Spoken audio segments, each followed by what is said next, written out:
perahu di tengah sungai, perahunya bocor, di sungai itu banyak buaya. Apa yang harus Anda lakukan? Rata-rata jawabannya adalah pasrah, tawakal, doa. Itu benar Bapak Ibu, tapi kurang tepat. Bayangkan jika Anda naik perahu di tengah sungai, perahunya bocor. Di sekitar perahu itu banyak buaya. Apa yang perlu Anda lakukan? Yang perlu Anda lakukan cuma satu, berhenti membayangkan. Berhenti membayangkan. Saya sering mengatakan bayangan itu adalah ilusi buruk tentang masa depan. Daripada kita membuang-buang waktu untuk membayangkan sesuatu yang belum pasti terjadi, lebih baik kita untuk mempersiapkan diri. Dan itu nilai-nilai optimisme yang diajarkan oleh Bapak Presiden Joko Widodo. Apa bedanya orang optimis dengan pesimis? Orang optimis melihat peluang dalam masalah, sementara orang pesimis melihat masalah dalam peluang. Maka optimisme yang kemudian digaungkan oleh Bapak Presiden membuahkan prestasi yang besar untuk bangsa ini.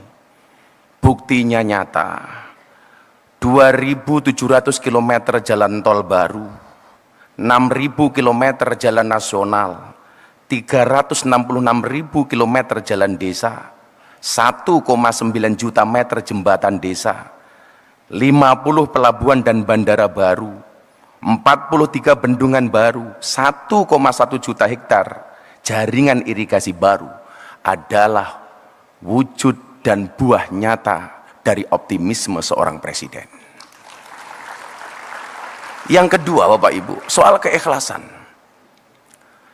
Saya seringkali mengatakan, mohon maaf Pak, kita itu seringkali, mohon maaf Pak Erick Thohir ya, karakter kita itu seperti wasit sepak bola, lari ke sana kemari mencari kesalahan orang lain. Bahkan sekarang di Indonesia banyak Pak, karakternya seperti wasit tinju Pak. Kalau ada orang pelukan, dipisah, orang jotos-jotosan, dibiarkan. Kan aneh Pak. Padahal seharusnya di antara kita harus memperbanyak karakternya abang becak Pak. Abang becak itu orang paling sabar sedunia, nunggu penumpang tidak datang, becaknya dinaikin sendiri Pak. Inilah. Tapi yang terjadi hari ini adalah selalu saja kita mencari-cari kesalahan orang lain.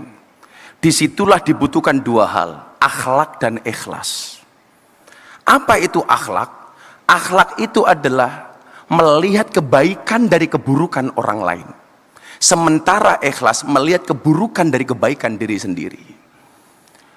Saya selaku ustadz belajar banyak bagaimana Pak Jokowi bersabar. Di satu sisi begitu baiknya beliau, banyak orang yang diangkat derajatnya, diberikan peluang, tahu-tahu menjelek-jelekkan, dan beliau sabar Pak. Maka mohon maaf, dalam peribahasa Arab agak kasar, mohon maaf, disampaikan, at'imil kalba salasa ayamin sayat guru kafi salasi sanawatin. Berikanlah makan kepada anjing 3 hari, maka dia akan mengingatmu selama 3 tahun.